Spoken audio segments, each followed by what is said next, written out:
of practice. Reasoning and education, though we are willing to put our trust in them, can hardly be powerful enough to lead us to action, unless besides we exercise and form our soul by experience to the way we want it to go. Otherwise, when it comes to the time for action, it will undoubtedly find itself at a loss. That is why, among the philosophers, those who have wanted to attain some greater excellence have not been content to await the rigors of fortune in shelter and repose, for fear she might surprise them inexperienced and new to the combat. Rather, they have gone forth to meet her and have flung themselves deliberately into the test of difficulties. Some of them have abandoned riches to exercise themselves in involuntary poverty. Others have sought labor and a painful austerity of life to toughen themselves against toil and trouble. Others have deprived themselves of the most precious parts of the body, such as sight and the organs of generation, for fear that their services, too pleasant and easy, might relax and soften the firmness of their soul. But for dying, which is the greatest task we have to perform, practice cannot help us. A man can, by habit and experience, fortify himself against pain, shame, indigence, and such other accidents. But as for death, we can try it only once. We are all apprentices when we come to it. In ancient times, there were men who husbanded their time so excellently that they tried to taste and savor it even at the point of death, and strained their minds to see what this passage was, but they have not come back to tell us news of it. No man awakes whom once the icy end of living overtakes. Canius Julius, a Roman nobleman of singular virtue and firmness, after being condemned to death by that scoundrel Caligula, gave this among many prodigious proofs of his resoluteness. As he was on the point of being executed, a philosopher friend of his asked him, "Well, Canius, how stands your soul at this moment? What is it doing? What are your thoughts?"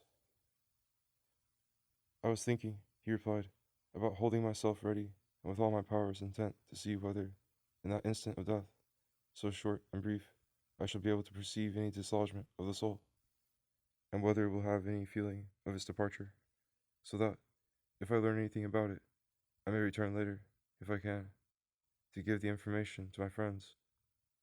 This man philosophizes not only unto death, but even in death itself. What assurance it was, and what proud courage, to want his death to serve as a lesson to him, and to have leisure to think about other things in such a great business. Such sway he had over his dying soul. It seems to me, however, that there is a certain way of familiarizing ourselves with death and trying it out to some extent. We can have an experience of it that is, if not entire and perfect, at least not useless, and that makes us more fortified and assured. If we cannot reach it, we can approach it, we can reconnoiter it, and if we do not penetrate as far as its fort, at least we shall see and become acquainted with the approaches to it. It is not without reason that we are taught to study even our sleep for the resemblance it has with death. How easily we pass from waking to sleeping. With how little sense of loss we lose consciousness of the light and of ourselves. Perhaps the faculty of sleep, which deprives us of all action and all feeling, might seem useless and contrary to nature, were it not that, thereby, nature teaches us that she has made us for dying and living alike, and from the start of life presents to us the eternal state that she reserves for us after we die, to accustom us to it, and take away our fear of it. But those who by some violent accident have fallen into a faint and lost all sensation, those, in my opinion, have been very close to seeing death's true and natural face. For as for the instant and point of passing away, it is not to be feared that it carries with it any travail or pain, since we can have no feeling without leisure. Our sufferings need time, which in death is so short and precipitate that it must necessarily be imperceptible. It is the approaches that we have to fear, and these may fall within our experience. Many things seem to us greater in imagination than in reality. I've spent a good part of my life in perfect and entire health. I mean, not merely entire, but even blithe and ebullient. This state, full of verdure and cheer, made me find the thought of illness so horrible. that when I came to experience them, I found their pains mild and easy compared with my fears. Here is what I experience every day. If I am warmly sheltered in a nice room during a stormy and tempestuous night, I am appalled and distressed for those who are then in the open country. If I am myself outside, I do not even wish to be anywhere else. The mere idea of always being shut up in a room seemed to me unbearable. Suddenly I had to get used to being there a week or a month, full of agitation, alteration, and weakness. And I have found that in my time of health, I used to pity the sick much more than I now think I deserve to be pitied when I am sick myself, and that the power of my apprehension made its object appear almost half again as fearful as it was in its truth and essence. I hope that the same thing will happen to me with death, and that it is not worth the trouble I take, the many preparations that I make, and all the many aids that I invoke and assemble to sustain the shock of it. But at all events, we can never be well enough prepared. During our third civil war, or the second, I do not quite remember which, I went riding one day about a league from my house, which is situated at the very hub of all the turmoil of the civil wars of France, thinking myself perfectly safe, and so near my home that I needed no better equipage. I took a very easy, but not very strong horse.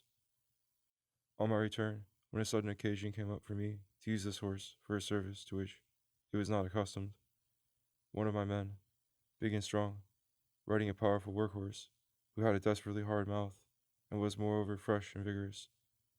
This man, in order to show his daring and get ahead of his companions, spurred his horse at full speed up the path behind me, came down like a colossus on the little man and little horse, and hit us like a thunderbolt with all the strength and weight, sending us both head over heels, so that there lay the horse bowed over and stunned, and I, 10 or 12 paces beyond, dead, stretched on my back, my face all bruised and skinned, my sword, which I had had in my hand, more than 10 paces away, my belt in pieces, having no more motion or feeling than a log.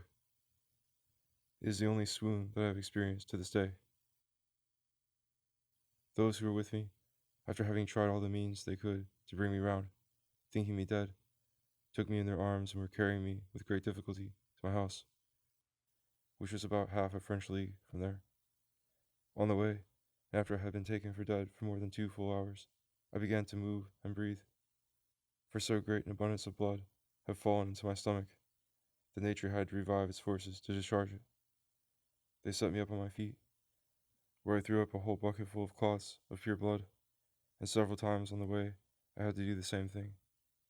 In so doing, I began to recover a little life, but it was bit by bit, and over so long a stretch of time that my first feelings were much closer to death than to life. Because the shaken soul, uncertain yet of its return, is still not firmly set.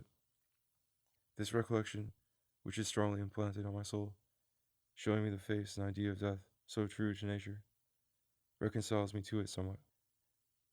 When I began to see anything, it was with a vision so blurred, weak, and dead, that I still could distinguish nothing but the light. As one twixt wakefulness and those whose eyes now open, now again they close. As for the functions of the soul, they were reviving with the same progress as those of the body. I saw myself all bloody, for my doublet was stained all over with the blood I had thrown up. The first thought that came to me was that I had gotten a harquebus shot in the head. Indeed, several were being fired round us at the time of the accident. It seemed to me that my life was hanging only by the tip of my lips. I closed my eyes in order, it seemed to me, to help push it out. I took pleasure in growing languid and letting myself go. It was an idea that was only floating on the surface of my soul, as delicate and feeble as all the rest, but in truth, not only free from distress, but mingled with the sweet feeling that people have who let themselves slide into sleep. I believe that this is the same state in which people find themselves whom we see fainting with weakness and the agony of death, and I maintain that we pity them without cause, supposing that they are agitated by grievous pains, or have their soul oppressed by painful thoughts. This has always been my view, against the opinion of many, and even of Etienne de Boetie, concerning those whom we see prostrate and comatose as their end approaches, or overwhelmed by the length of disease, or by a stroke of apoplexy, or by epilepsy. This we do often see: a man struck, as by lightning, by some malady, falls down foaming at the mouth, shivers and rants. He moans under the torture, writhes his muscles, pants, and in fitful tossing exhausts his weary limbs. Or wounded in the head, when we hear them groan, from time to time, utter poignant sighs, or see them make certain movements of the body, we seem to see signs that they still have some consciousness left. But I have always thought, I say, that their soul and body were buried in sleep. He lives, and is unconscious of his life.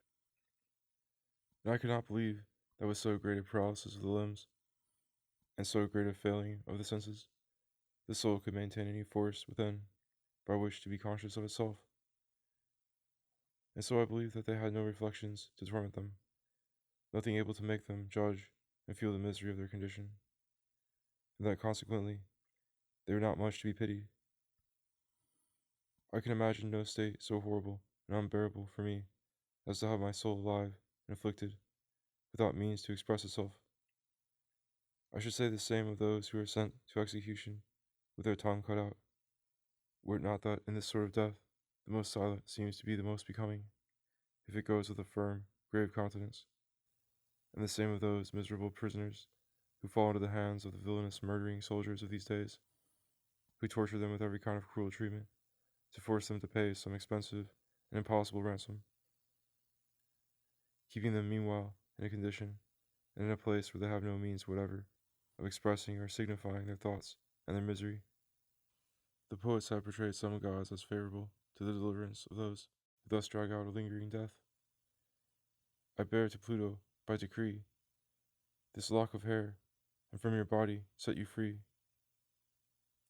None the less, the short and incoherent words and replies that are extorted from them by dint of shouting about their ears and storming at them, or the movements that seem to have some connection with what is asked of them, are not evidence that they are alive, at least fully alive.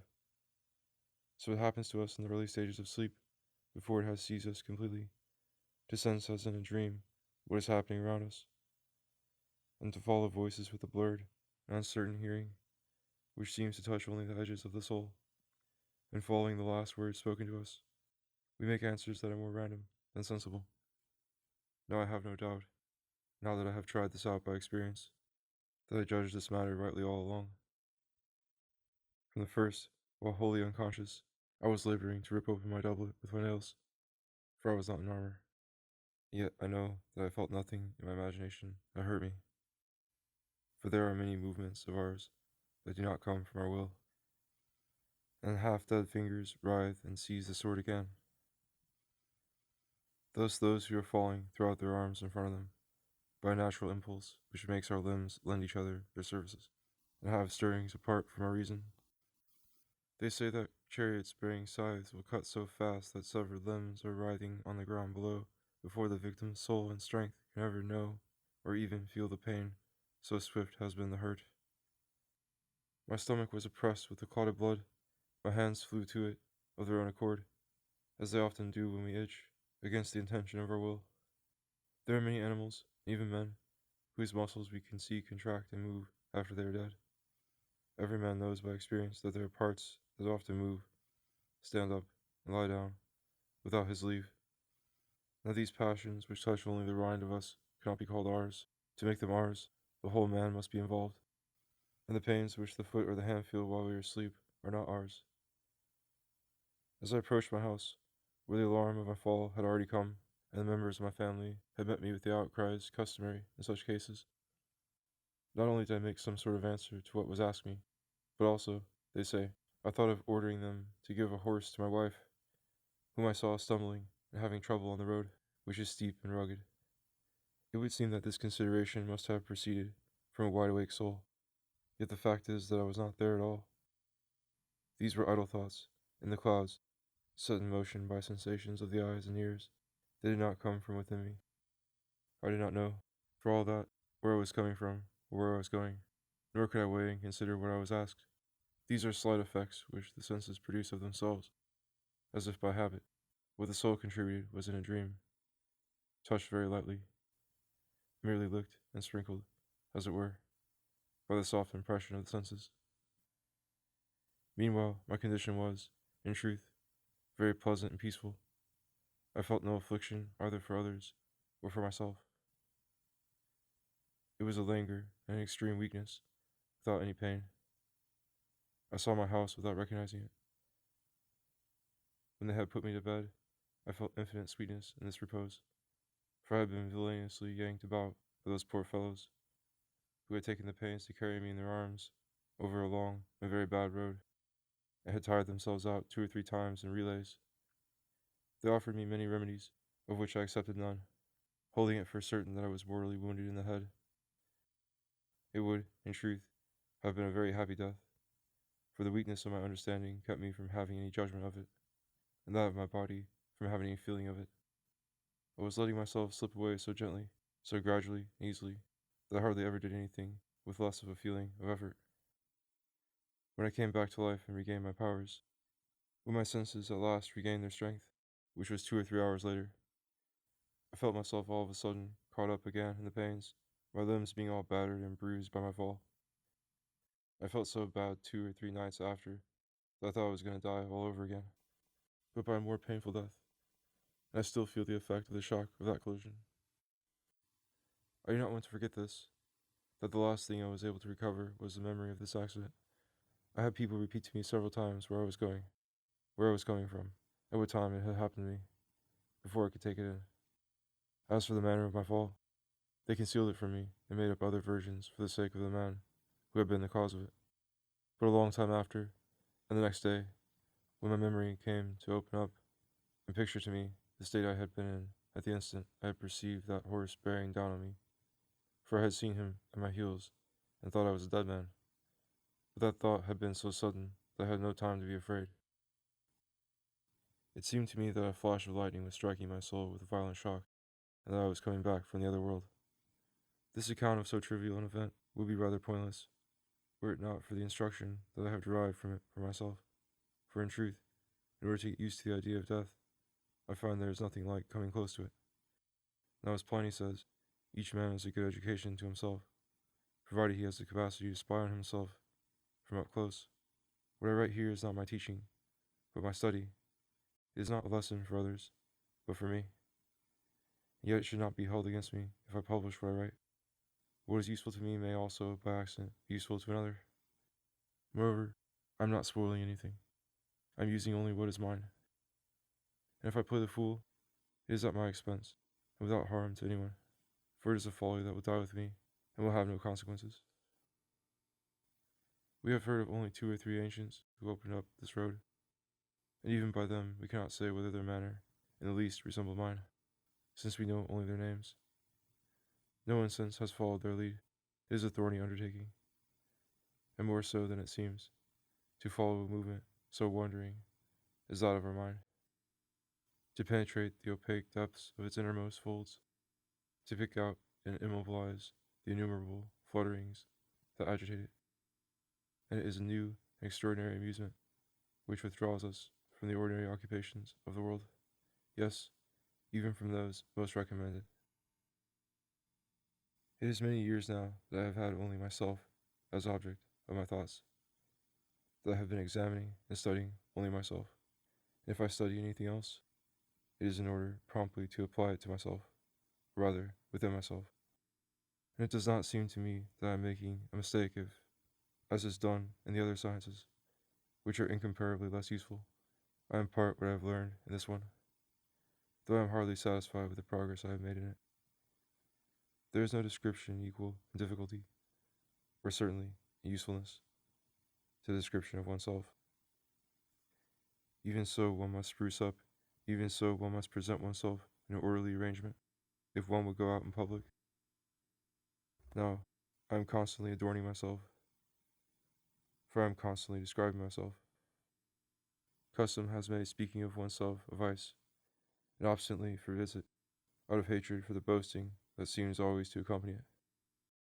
Instead of blowing the child's nose, as we should, this amounts to pulling it off. Flight from a fault will lead us into crime. I find more harm than good in this remedy, but even if it were true that it is presumptuous, no matter what the circumstances, to talk to the public about oneself, I still must not, according to my general plan, refrain from an action that openly displays this morbid quality, since it is in me, nor may I conceal this fault, which I not only practice but profess. However, to say what I think about it, custom is wrong to condemn wine because many get drunk on it.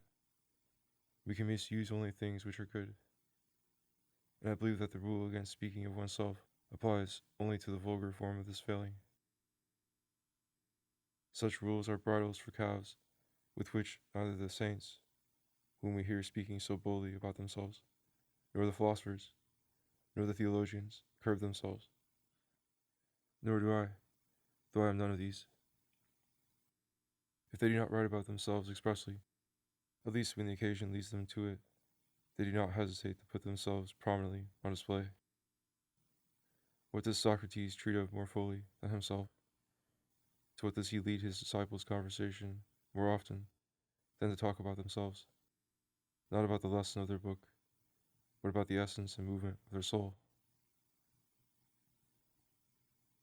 We speak our thoughts religiously to God and to our confessor, as our neighbors do to the whole people. But someone will answer, we speak only our self-accusations. Then we speak everything, for our very virtue is faulty and fit for repentance. My trade and my art is living. He who forbids me to speak about it according to my sense, experience, and practice, let him order the architect to speak of buildings, not according to himself, but according to his neighbor, according to another man's knowledge, not according to his own. If it is vainglory for a man himself to publish his own merits, why doesn't Cicero proclaim the eloquence of Hortensius, that of Cicero? Perhaps they mean that I should testify about myself by works and deeds, not by bare words. What I chiefly portray is my cogitations, a shapeless subject that does not lend itself to expression in actions. It is all I can do to couch my thoughts in this airy medium of words. Some of the wisest and most devout men have lived, avoiding all noticeable actions. My actions would tell more about fortune than about me. They bear witness to their own part, not to mine, unless it be by conjecture and without certainty. There are samples which display only details. I expose myself entire. My portrait is a cadaver on which the veins, the muscles, and the tendons appear at a glance, each part in its place. One part of what I am was produced by a cough, another by a pallor, or a palpitation of the heart. In any case, dubiously. It is not my deeds that I write down. It is myself. It is my essence. I hold that a man should be cautious in making an estimate of himself, and equally conscientious in testifying about himself. Whether he rates himself high or low makes no difference. If I seem to myself good and wise, or nearly so, I would shout it out at the top of my voice. To say less of yourself than is true is stupidity, not modesty. To pay yourself less than your worth is cowardice and pusillanimity, according to Aristotle. No virtue is helped by falsehood, and truth is never subject to error. To say more of yourself than is true is not always presumption. It, too, is often stupidity. To be immoderately pleased with what you are, to fall, therefore, into an undiscerning self-love, is, in my opinion, the substance of this vice. The supreme remedy to cure it is to do just the opposite of what these people prescribe who, prohibiting talking about oneself, even more strongly prohibit thinking about oneself. The pride lies in the thought. The tongue can have only a very slight share in it. It seems to them that to be occupied with oneself means to be pleased with oneself, that to frequent and associate with yourself means to cherish oneself too much. That may be, but this excess arises only in those who touch themselves no more than superficially, who observe themselves only after taking care of their business, who call it daydreaming and idleness to be concerned with oneself. and making castles in Spain to furnish and build oneself, who think themselves something alien and foreign to themselves. If anyone gets intoxicated with his knowledge when he looks beneath him, let him turn his eyes upward toward past ages, and he will lower his horns, finding there so many thousands of minds that trample his underfoot. If he gets into some flattering presumption about his valor, let him remember the lives of the two Scipios, so many armies, so many nations, all of whom leave him so far behind them. No particular quality will make a man proud who balances it against the many weaknesses and imperfections that are also in him, and, in the end, against the nullity of man's estate. Because Socrates alone had seriously digested the precept of his God to know himself, and because by that study he had come to despise himself, he alone was deemed worthy of the name wise. Whoever knows himself thus, let him boldly make himself known by his own mouth.